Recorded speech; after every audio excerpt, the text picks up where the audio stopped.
सैलाबी पानी से बचने के लिए पुलिस ऑफिसर साहिल के कंधों पर सवार, वीडियो वायरल हो गई। तफसीलात आपको बता रहे हैं इस वीडियो में। एक बावर्दी पुलिस ऑफिसर की बारिश के पानी में एक शहरी के कंधों पर सवार होकर थाने आने की वीडियो वायरल हो रही है।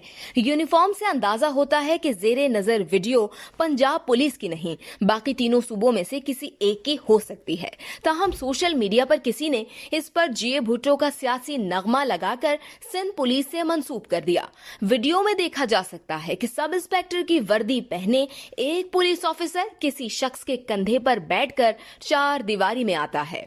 जिस शख्स ने पुलिस ऑफिसर को कंधे पर उठाया हुआ है वो खुद साहिल मालूम होता है, क्योंकि उसके हाथों में कागजात भी दिखाई दे रहे हैं। घुटनों घुटनों पानी से गुजरकर पुलिस ऑफिसर को उठाने वाला शख्स उसे इमारत के अहाते में सीढ़ियों पर उतार देता है। इस वीडियो से सिर्फ इतना ही। मजीद जानने के लिए सब्सक्राइब कीजिए डेली जंग यूट्यूब चैनल और लाइक कीजिए डेली जंग फेसबुक पेज।